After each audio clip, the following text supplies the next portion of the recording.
First जो हमारे पास doubts है उससे हम क्लियर करेंगे। After clearing doubts next exercise पर हम जाएंगे। चलो एक मिनट।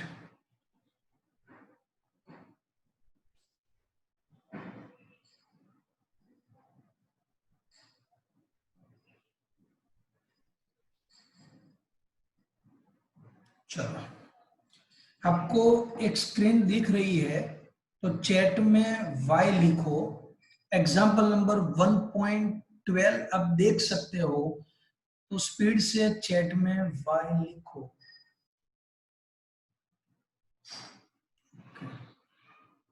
चलो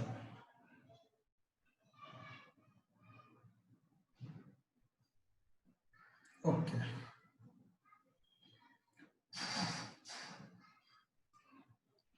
पहला जो डाउट था वो ये है एग्जाम्पल नंबर 12 में। एग्जाम्पल नंबर 12 में दिया गया है if the density of methanol is 0.793। Methanol की डेंसिटी 0.793 किलोग्राम लीटर इनवर्स है। What is its volume need making 2.5 litre of its 0.25 molar solution. देखो पहले तो हमें जो डेंसिटी दी गई है, डेंसिटी का मीनिंग क्या है? Kilogram litre inverse. इसका मीनिंग है इन 1 लीटर सॉल्यूशन में 0.793 किलोग्राम यानी 793 ग्राम मिथेनॉल है। ओके। डेंसिटी का जो यूनिट है किलोग्राम लीटर इनवर्स, इसका मीनिंग है इन 1 लीटर सॉल्यूशन 0.793 किलोग्राम मिथेनॉल है या फिर 793 ग्राम मिथेनॉल। तो हमें मिथेनॉल का वेट मिल गया।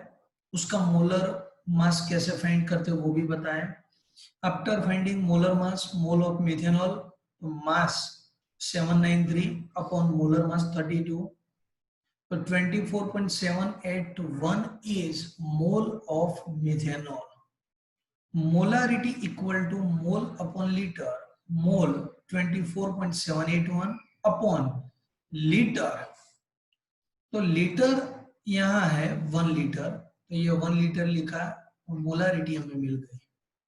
Now we have prepare a solution 2.5 liter, concentration is 0.25 molar। तो ये जो सॉल्यूशन है उसमें से कितना सॉल्यूशन हम लेंगे तो 2.5 लीटर 0.25 मोलर सॉल्यूशन बनेगा। तो यहां हम फॉर्मूला लिखेंगे m1v1 equal to m2v2, m1v1 equal to m2v2। Okay. m1 की वैल्यू 24.781, v1 वो हमें फाइंड करना है, m2 125 molar and v2 2.5 litre. Okay. ये जो सारी वैल्यू है उसे इस इक्वेशन में ऐड कर दिया और v1 हमने फाइंड किया। तो 25.22 ml सॉल्यूशन रिक्वायर अमाउंट है 2.5 लीटर 0.25 मोलर बनाने के लिए। ओके। चलो बोलो कोई प्रॉब्लम है तो।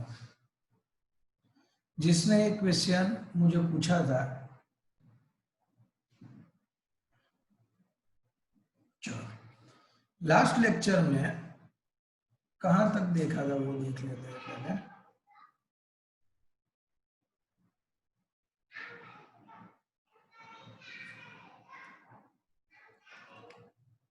चलो 1.22 तक एक्सरसाइज हमने देखी थी। अब देखेंगे 1.23 नंबर की एक्सरसाइज।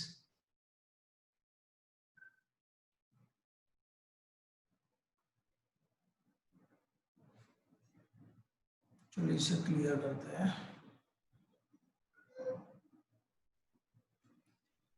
1.23 नंबर की एक्सरसाइज में लिखा है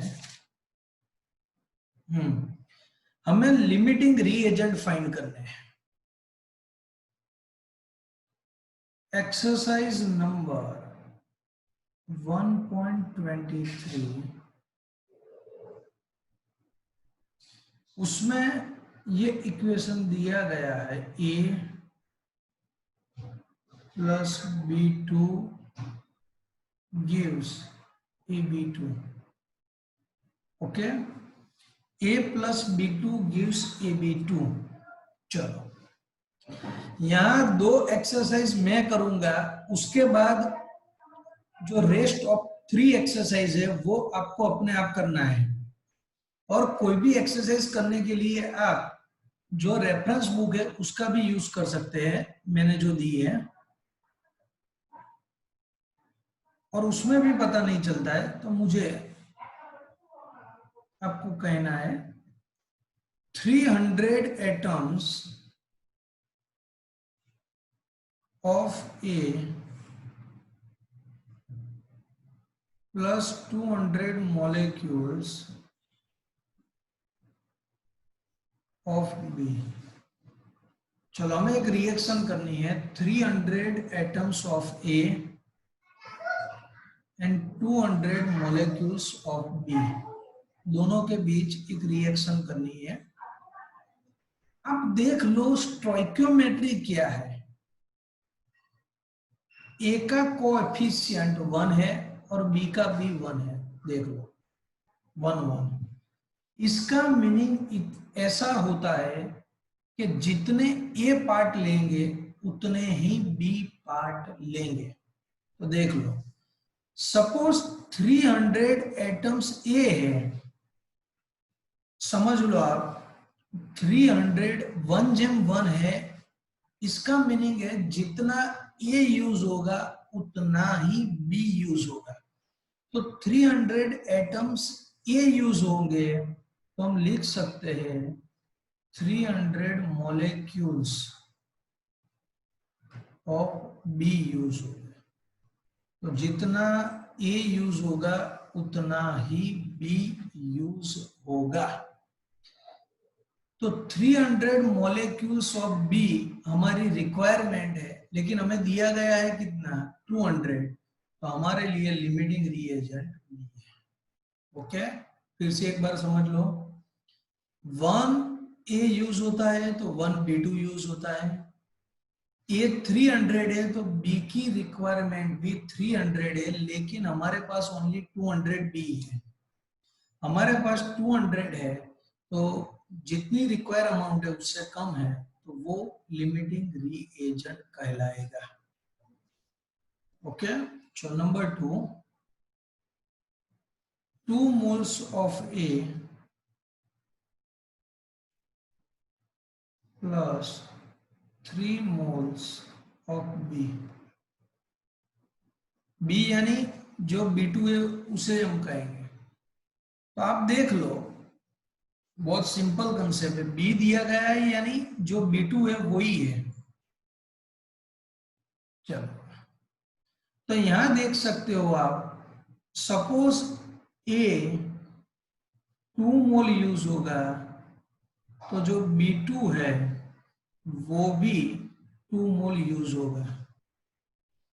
ए की 2 रिक्वायरमेंट है तो B2 की भी 2 रिक्वायरमेंट है, लेकिन बी कितना दिया गया है, हमें सिर्फ 3 मोल दिया गया है।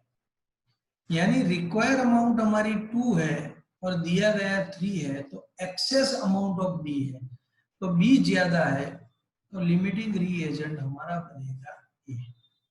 ओके, देख लो 1 मिनट, कोई भी प्रॉब्लम है तो बताओ मुझे।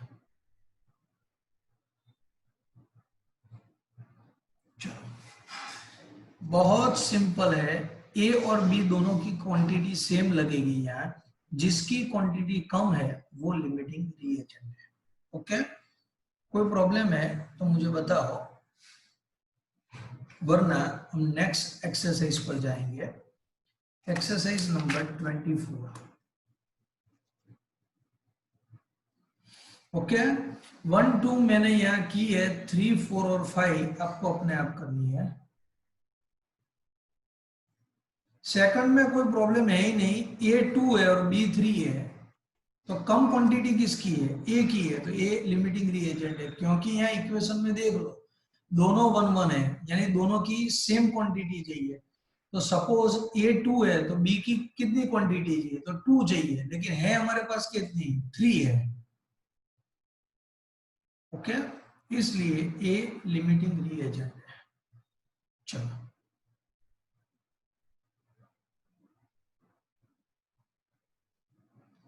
उसके बाद देखते हैं 1.24 नंबर, रिक्वायर अमाउंट जो होती है उससे जो अमाउंट हमें दी गई है वो कम है तो लिमिटिंग रिएजेंट है, ज्यादा है तो वो लिमिटिंग रिएजेंट नहीं है। 1.24 नंबर की एक्सरसाइज ऐसी है, देखते हैं यहाँ। चलो 1 2 मैंने यहाँ की है, 3 4 5 आपको अपने आप करनी है। अपने आप एक्सरसाइज करोगे तो ही माइंड का डेवलपमेंट होगा, बाकी नहीं होगा। Dinitrogen and dihydrogen react with each other to produce ammonia according to the following chemical reaction. Calculate the mass of ammonia produced if 2 into 10 raised to 3 gram of dinitrogen react with 1 into 10 raised to 3 gram dihydrogen. Will any other of two reactants remain unreact? If yes, which one and what would be its mass?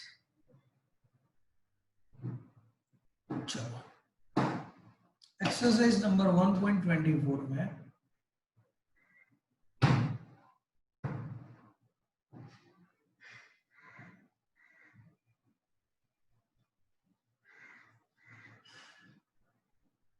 देखो, पहले ये जो equation है इसे देखेंगे, N2 plus 3H2 gives 2 mole of ammonia. Okay, चलो यहां हमें जो वैल्यू दी गई है वो ऐसी है, 2 into 10 raised to 3 gram dinitrogen है and 1 into 10 raised to 3 gram dihydrogen है। Okay, 2 into 10 raised to 3 gram dinitrogen है और 1 into 10 raised to 3 gram dihydrogen है। चलो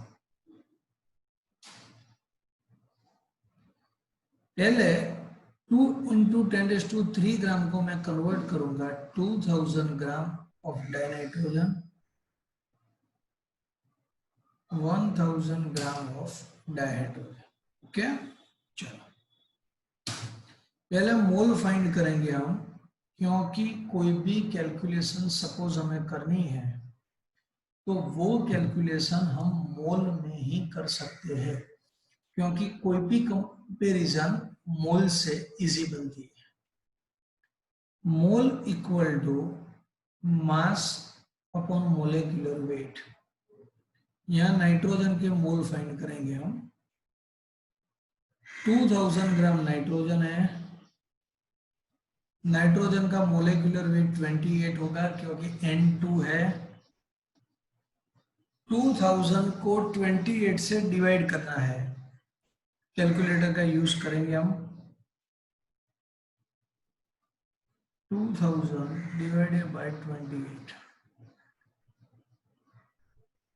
71.43। उसके बाद मोल फाइंड करेंगे हाइड्रोजन के, mass upon molecular weight. Hydrogen का मास कितना है 1000, मोलेकुलर वेट कितना है H2 का 2, तो यहां मिलेंगे 500। तो ये जो मोल मिले हैं हमें वो है नाइट्रोजन के मोल, और ये जो मोल है वो है हाइड्रोजन के mole. Okay, mole of nitrogen and mole of nitrogen. अब हमें एक कैलकुलेशन करना है। देखो यहाँ आप देख सकते हो नाइट्रोजन 1 मोल है इक्वेशन में, और हाइड्रोजन कितने मोल है, 3 मोल है। फर्स्ट हमें फाइंड करना होता है लिमिटिंग रीएजेंट कौन है। आफ्टर फाइंडिंग लिमिटिंग रीएजेंट, कोई भी रिएक्शन है वो लिमिटिंग रीएजेंट की कंपेयर में ही होती है।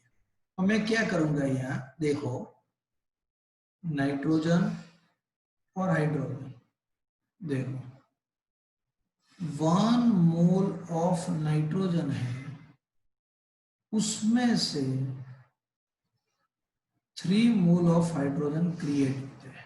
क्या 1 मोल ऑफ नाइट्रोजन में से 3 मोल ऑफ हाइड्रोजन क्रिएट होंगे। देख लो दिखता है आपको, क्रिएट नहीं होंगे, लेकिन 1 मोल नाइट्रोजन के साथ 3 मोल हाइड्रोजन रिएक्ट करेंगे। तो यहां आप देख सकते हो 1 mole nitrogen react with 3 mole hydrogen. तो हमारे पास नाइट्रोजन के मोल कितने हैं, 71.43 मोल है सपोज। तो इतने नाइट्रोजन के साथ कितने हाइड्रोजन रिएक्ट करेंगे, 71.43 इंटू 3/1। 1 मोल नाइट्रोजन है तो 3 मोल हाइड्रोजन रिएक्ट करेंगे, तो 71.43 मोल है, तो उसके साथ कितने हाइड्रोजन रिएक्ट करेंगे, 214.29 मोल ऑफ हाइड्रोजन। ओके, चलो इतने मोल हाइड्रोजन रिएक्ट करेंगे। यानी इसमें ऐसा है कि हमारे पास है कितने हाइड्रोजन, तो हमारे पास है 500 मोल हाइड्रोजन, लेकिन हमें रिक्वायर अमाउंट कितनी है, 214.29 है। देख लो ये 1 मोल है तो ये 3 मोल है, तो नाइट्रोजन 71.43 है, तो हाइड्रोजन की अमाउंट हमें 214.29 चाहिए। हमारी रिक्वायर अमाउंट ऑफ हाइड्रोजन 214 है, और हमारे पास 500 मोल हाइड्रोजन है। इसका मीनिंग ये है हाइड्रोजन की एक्सेस अमाउंट है, इसलिए इस एग्जाम्पल में लिमिटिंग रिएजेंट बनेगा नाइट्रोजन। ओके, और कोई भी calculation in compare of limiting reagent से ही होता है। चलो अब हम कितना एमोनिया बनेगा वो फाइंड करते हैं, नाइट्रोजन और एमोनिया। देख लो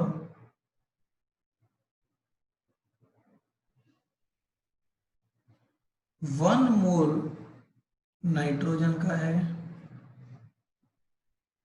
तो आप देख सकते हो 2 मोल एमोनिया क्रिएट होता है। 1 मोल नाइट्रोजन है तो 2 मोल एमोनिया क्रिएट होगा। तो हमारे पास कितना नाइट्रोजन है, 71.43 मोल नाइट्रोजन है, तो कितना क्रिएट होगा, 71.43 इंटू 2/1। चलो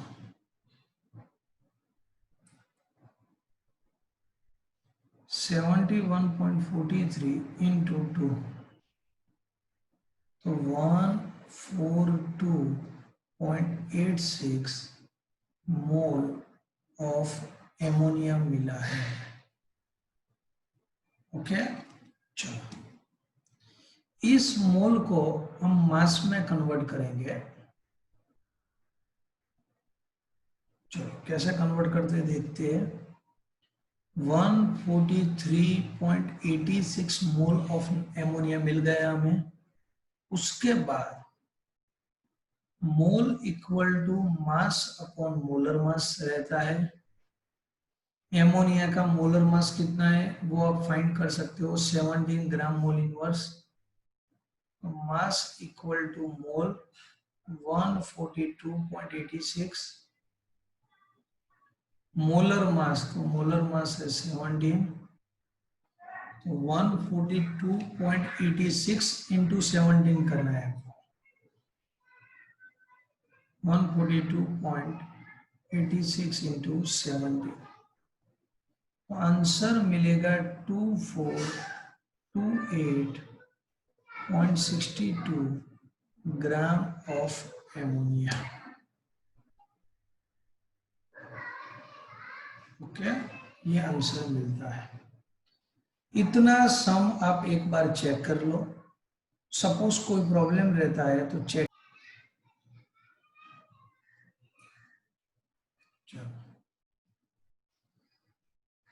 500 माइनस 214.29, 285.71, इतने मोल हमें मिले हैं। अनरिएक्ट, अनयूज भी कह सकते हैं।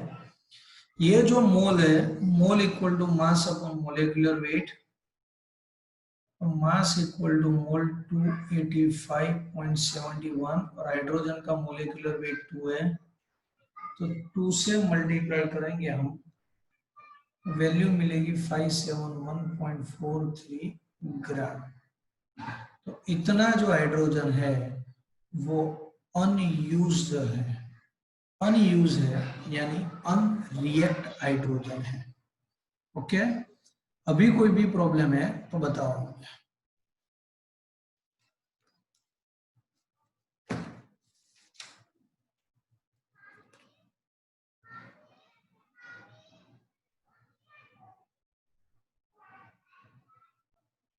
चलो, 0.50 मोल सोडियम कार्बोनेट और 0.50 मोलर सोडियम कार्बोनेट के बीच क्या डिफरेंस है उसे हमें डिफाइन करना है। चलो, इसे क्लियर करता हूं मैं।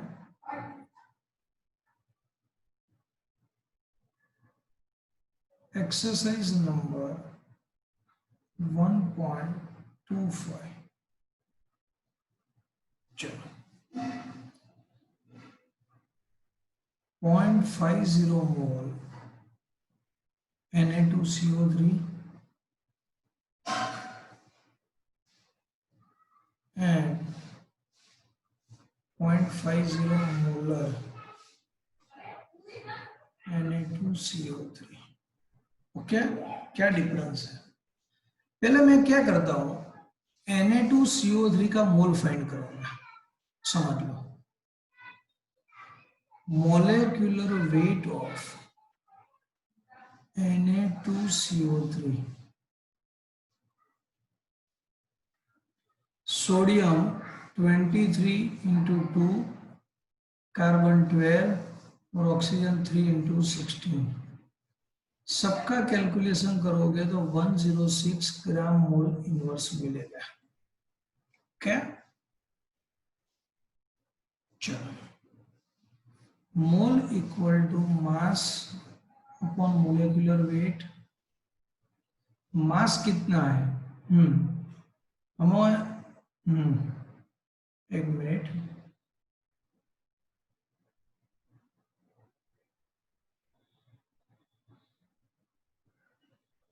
मोल कितने हैं तो 0.50, मास हमें फाइंड करना है, मोलेकुलर वेट है 106, मास मिलेगा m equal to 53 gram Na2CO3। तो इतना मास हमें मिला है। चलो, अब इसका मीनिंग क्या है और इसका मीनिंग क्या है, दोनों को हम डिफाइन करेंगे। देख लो, 0.50 मोल Na2CO3, इसका सिंपल मीनिंग है ओनली 53 ग्राम Na2CO3, वही होगा। 0.50 मोल Na2CO3 means 53 gram sodium carbonate है, हो गया। 0.50 मोलर का मीनिंग क्या है? 50 मोलर का मीनिंग है 50 mole litre inverse. It means in 1 liter solution,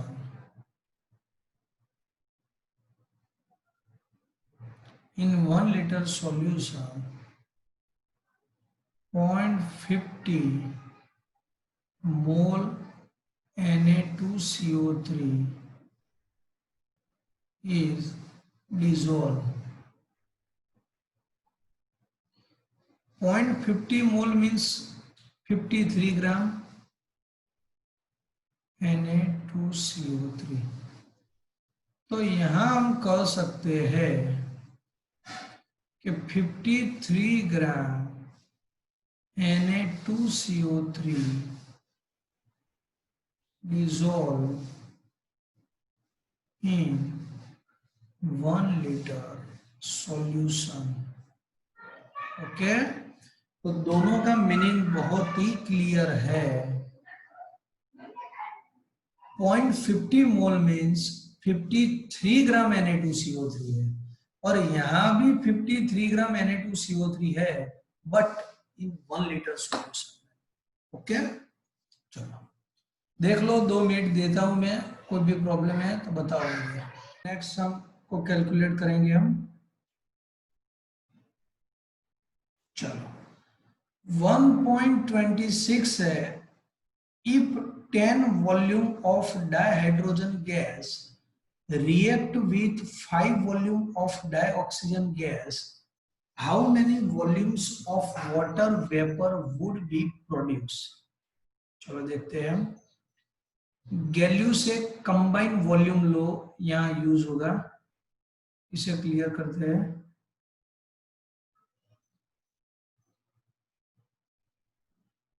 चलो देखते हैं हम. 1.26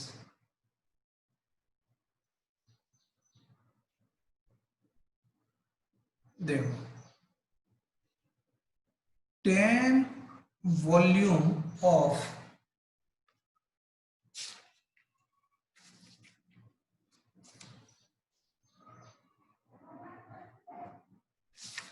क्वेश्चन ऐसा है कि 10 वॉल्यूम ऑफ डाइहाइड्रोजन है और 5 वॉल्यूम ऑफ ऑक्सीजन है. ओके, दोनों के बीच रिएक्शन होगी और उससे कितना वॉल्यूम वाटर वेपर क्रिएट होता है उसे देखते हैं. H2 gas, O2 gas gives H2O gas.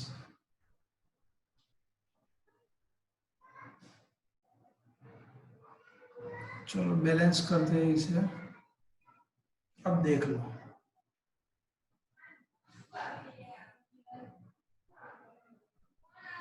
Ten volume 5 volume दिया गया है. देखो यहां हमें क्या करना है, देख लो. सपोज हाइड्रोजन 2 है, 2 वॉल्यूम है, क्योंकि वॉल्यूम की कंपैरिजन हम डायरेक्ट कर सकते हैं. जैसे हम मोल की कंपैरिजन करते हैं वैसे ही वॉल्यूम की कंपैरिजन भी कर सकते हैं. हाइड्रोजन 2 मोल है तो ऑक्सीजन 1 मोल है, यानी उससे हाफ है. हाइड्रोजन 2 है तो ऑक्सीजन 1 है. हाइड्रोजन 10 होंगे तो ऑक्सीजन कितना होगा? 5. यानी यहाँ कोई भी लिमिटिंग रिएजेंट नहीं है, दोनों लिमिटिंग रिएजेंट. क्योंकि 2 के सामने 1 यूज होगा तो 10 के सामने कितना यूज होगा? 5. और यहाँ भी 5 है, यानी दोनों लिमिटिंग रिएजेंट है, दोनों यूज हो जाएंगे. बहुत इजी हमारे लिए हो गया. तो दोनों से हम कंपेयर कर सकते हैं. हाइड्रोजन 2 है तो वाटर कितना मिला? 2. हाइड्रोजन 10 है तो वाटर कितना मिलेगा? 10 वॉल्यूम इज आंसर. ऑक्सीजन से भी कंपेयर हो सकते हैं. देखो ऑक्सीजन 1 है, वाटर 2. ऑक्सीजन 5 है, वाटर 10. टू टू तो 10 10, ऑक्सीजन से करते हैं तो 1 2 double 5 2 10 volume of H2O vapour. Okay, चलो बोलो कोई प्रॉब्लम है तो, वरना दूसरे एक एग्जांपल पे जाएंगे हम।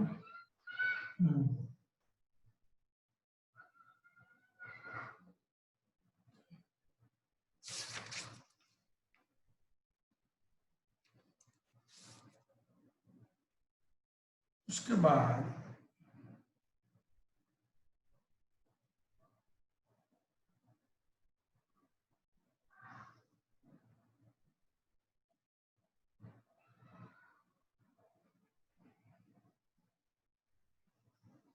नहीं, कुछ दूसरा कुछ एग्जांपल नहीं है, यही है।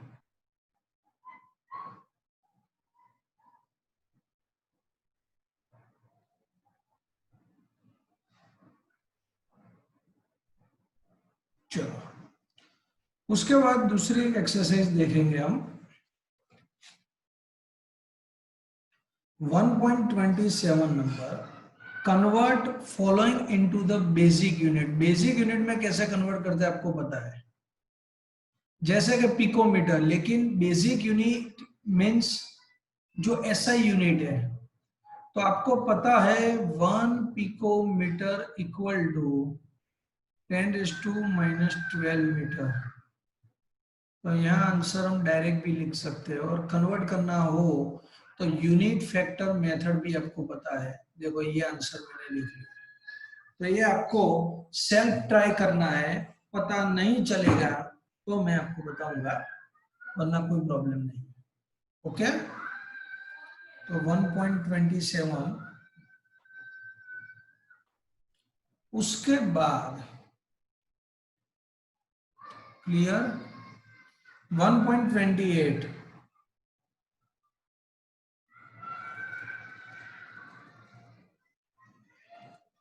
1.28 में ऐसा पूछा गया है, which one of the following will have, which one of the following will have the largest number of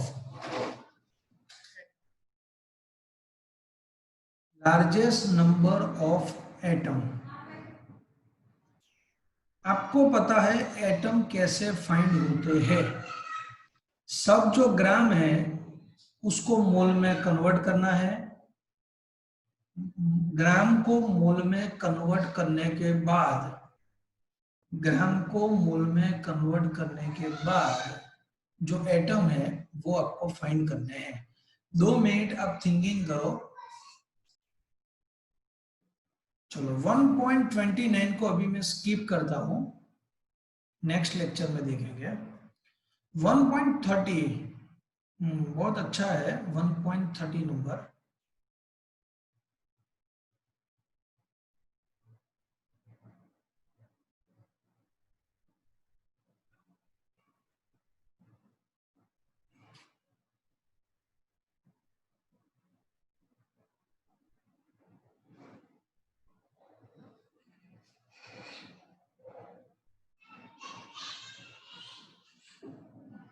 देखो 1.30 नंबर में लिखा हुआ है, what will be the mass of, what will be the mass of carbon 12 atoms in grams।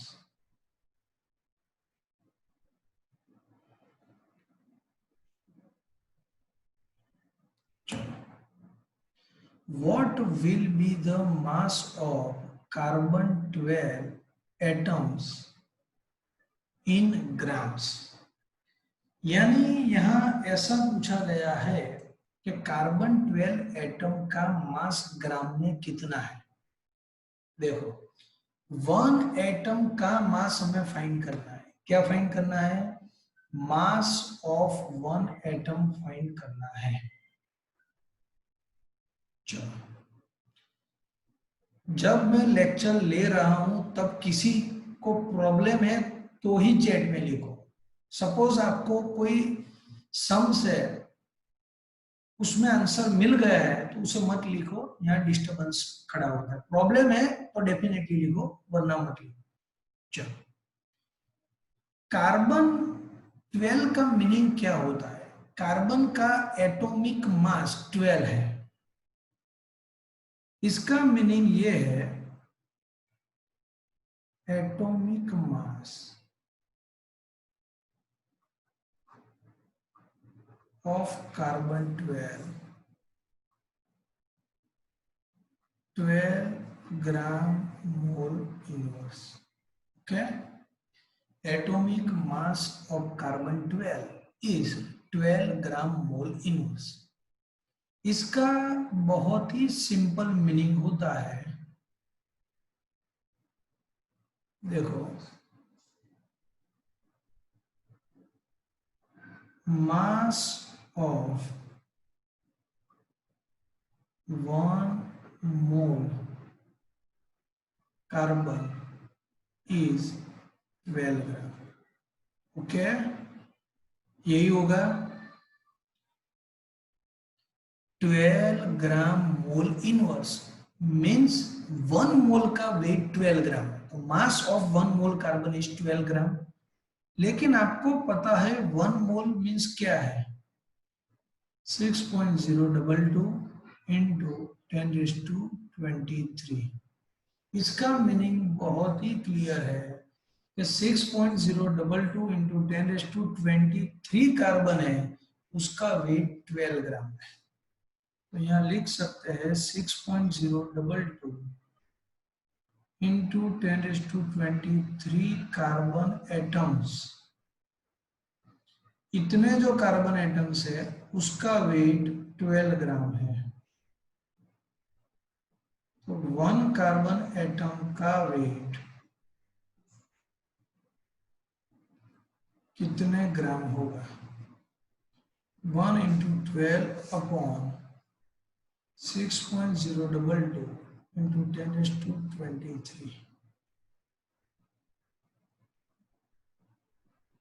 चलो, 12 से divide करते हैं,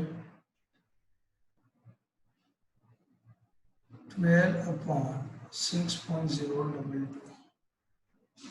तो आंसर मिलेगा 1.9927 इंटू 10⁻23 ग्राम।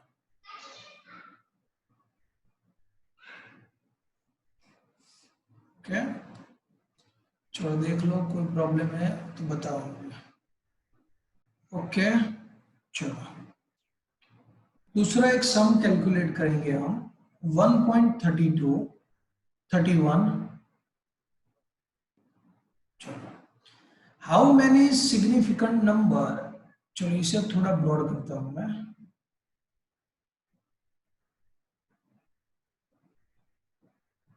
देख लो, ये सम आपको ही कैलकुलेट करना है।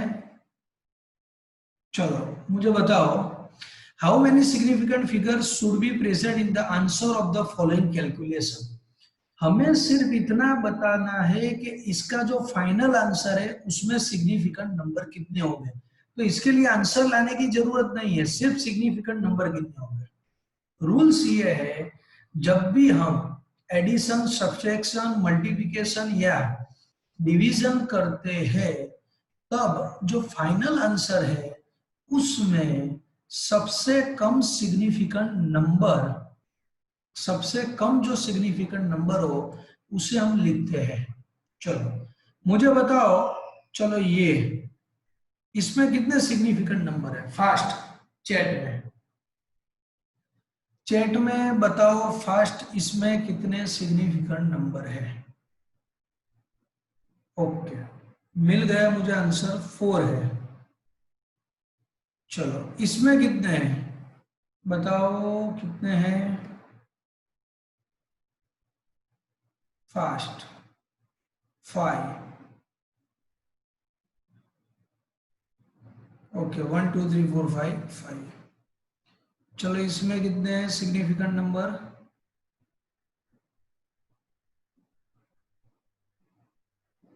3 है, वेरी गुड। और लास्ट वाला जो डिनोमिनेटर है उसमें कितने हैं? तो 4, यस, परफेक्ट। चलो, तो सिग्निफिकेंट नंबर तो हमें पता चल रहा है। अब मैं इसका आंसर लिखूंगा, देख लो आंसर। इसके 4, इसके 5, इसके 3 और इसके 4, तो सबसे लोएस्ट नंबर कौन सा है? 3। तो हमारा आंसर होगा, आंसर में सिग्निफिकेंट नंबर 3 लिखेंगे, सबसे लोएस्ट सिग्निफिकेंट नंबर, वो हमारा आंसर होगा। चलो पहले थर्ड नंबर करते हैं। थर्ड में बताओ, चलो इसमें 3 है, इसमें 4 है और इसमें 3 है। तो हमारा जो आंसर होगा उसमें हम कितने लिखेंगे? मिनिमम 3 सिग्निफिकेंट नंबर लिखेंगे। ओके, चलो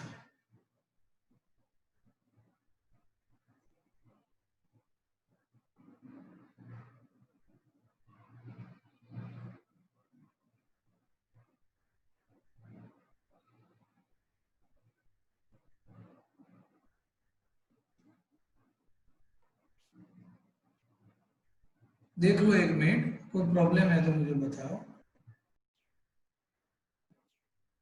इसे फिर से समझते हैं। देखो,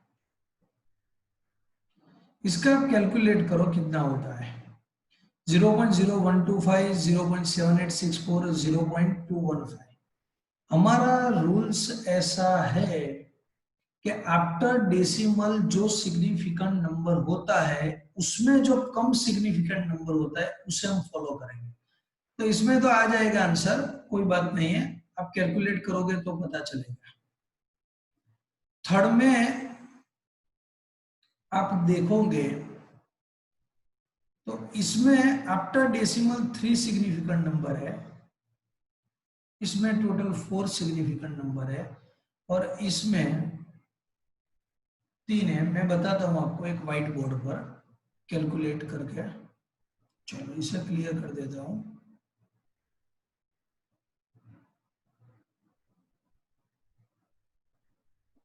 चलो फर्स्ट में तो कोई प्रॉब्लम नहीं है, लेकिन थर्ड वाला जो है,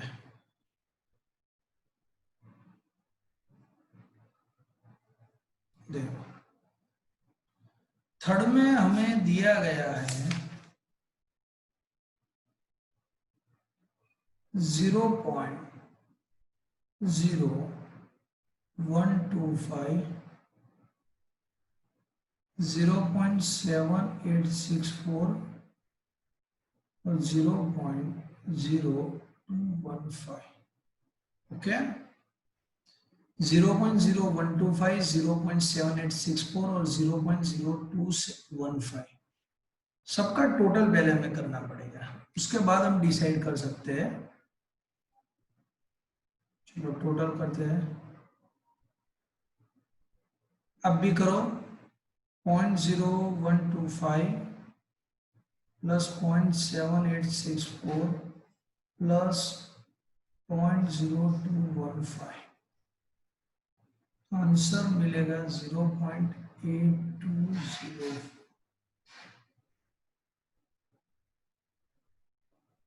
ओके, चलो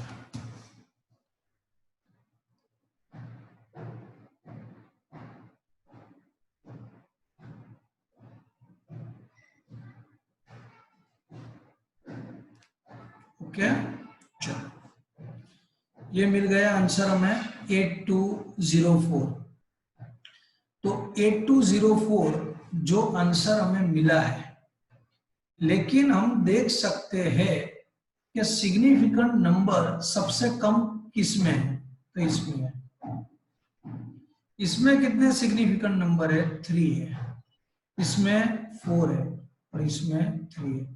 तो हमें जो आंसर लिखना है उस आंसर में भी सिग्निफिकेंट नंबर हम कितने लिख सकते हैं? तो ओनली 3 सिग्निफिकेंट नंबर लिख सकते हैं, क्योंकि जो मिनिमम है उसे ही हम लिख सकते हैं। ओके, बराबर है, बराबर, परफेक्ट। उसके बाद हम देखेंगे ये आपको पता है 5 में सिर्फ 5 लिखा हो तो उसके बाद डेसिमल होता है और 00000 हो सकता है। तो 5 में कितने सिग्निफिकेंट नंबर होते हैं? तो इनफाइनाइट होते हैं। 5 में जो सिग्निफिकेंट नंबर होते हैं, बराबर, तो उसमें इनफाइनाइट हो सकते हैं। और इसमें डेसिमल के बाद कितने सिग्निफिकेंट नंबर है? 3 है।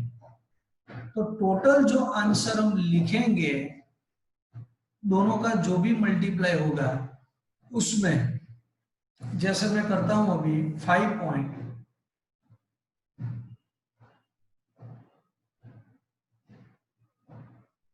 इंटू 5.364, 5 इंटू 5.364, तो आंसर मिला मुझे 26.82। समझ लो यहां क्या कहा गया है, उसे ध्यान से समझो। यहाँ आफ्टर डेसिमल 3 सिग्निफिकेंट नंबर है और सिर्फ 5 लिखा हुआ है, तो उसमें इनफाइनाइट होता है। इनफाइनाइट सिग्निफिकेंट नंबर होते हैं तो सबसे स्मॉलेस्ट 3 है।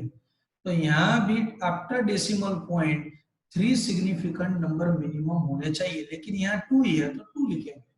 तो टोटल कितने सिग्निफिकेंट नंबर आंसर में होंगे? तो 4 होंगे। ओके, आंसर में देख सकते हो टोटल 4। चलो, कोई प्रॉब्लम है तो बता सकते हैं। उसके बाद अभी भी एक सम हमें कैलकुलेट करना है। चलो, सिग्निफिकेंट नंबर वाला टॉपिक बहुत इजी रहता है, थोड़ा ध्यान रखना पड़ता है। चलो,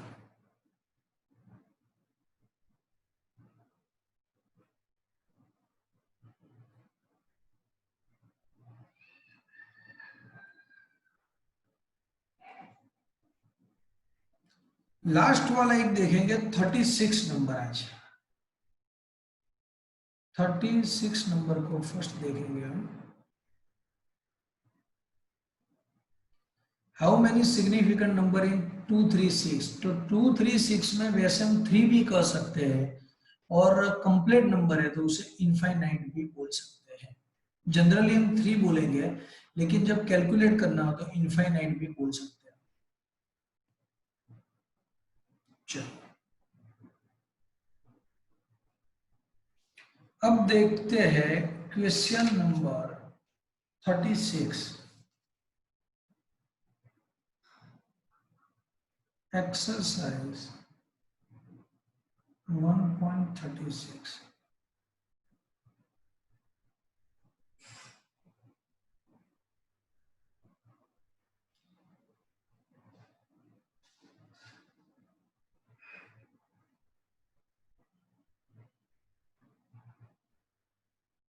कोई बात नहीं, उसका बाद में डिस्कस करते हैं, पहले ये देखते हैं तुम क्या कह रहे हो, वो मेरी समझ में नहीं आ रहा है। 1.36 नंबर देखते हैं। उसमें ऐसा लिखा गया है, chlorine is prepared by in the laboratory by the treating, देखो, chlorine is prepared in the laboratory by treating manganese dioxide with aqueous hydrogen chloride acid according to the reaction. How many grams of HCl react with 5 gram manganese dioxide? चलो, पहले यहाँ एक equation हमें दिया गया है, उसे देखेंगे हम। 4HCl plus MnO2 gives 2H2O plus MnCl2 plus Cl2। चलो, 4HCl plus MnO2 gives 2H2O plus MnCl2 और plus Cl2। ओके, चलो, तो ये हमें मिल गया है। अब यहाँ पूछा ऐसा गया है कि how many grams of HCl react with 5 gram of manganese dioxide. 5 gram of manganese dioxide के साथ कितने ग्राम HCl रिएक्ट करेगा। तो उसके लिए पहले molecular weight of MnO2। Okay, चलो मैंगनीज का मोलर मास है 55, 2 इंटू ऑक्सीजन है 16, तो 55 प्लस 32 87 ग्राम मोल इनवर्स मिलेगा। ओके, चलो मोल फाइंड करेंगे। Mole equal to mass upon molecular weight. Mass दिया गया है 5 ग्राम है, मोलेकुलर वेट जो है वो 87 है, तो 5 अपॉन 87 का कैलकुलेशन करेंगे हम।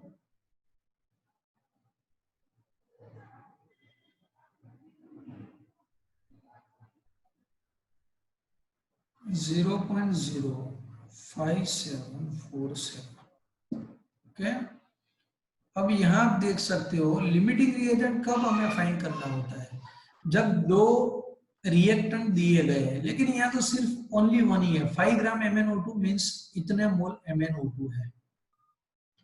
बहुत सिंपल है, यहाँ देख सकते हो MnO2 1 मोल है, तो मैं लिखूंगा 1 मोल ऑफ MnO2 है, तो 4 मोल ऑफ HCl रिएक्ट करेगा। 1 मोल MnO2 है तो 4 मोल HCl रिएक्ट करेगा, तो 0.05747 मोल MnO2 के है, तो कितना रिएक्ट होगा 0.05747 इंटू 4/1। करो चलो कैलकुलेशन कितना होता है।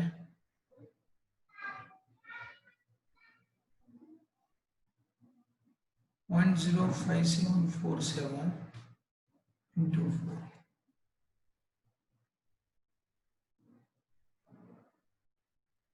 0.22988। ओके, चलो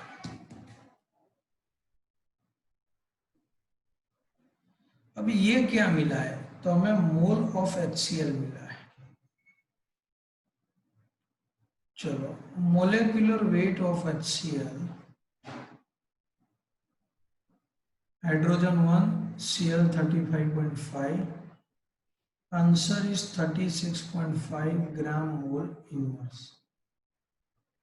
mole equal to mass upon molecular weight. Mole कितने हैं 0.22988, मास और मोलेकुलर वेट है 36.5, तो उस दोनों को मल्टीप्लाई कर दो तो हमें मास मिलेगा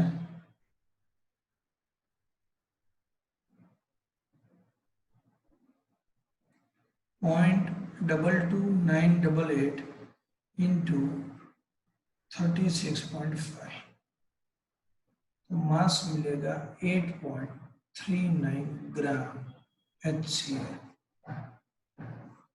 ओके,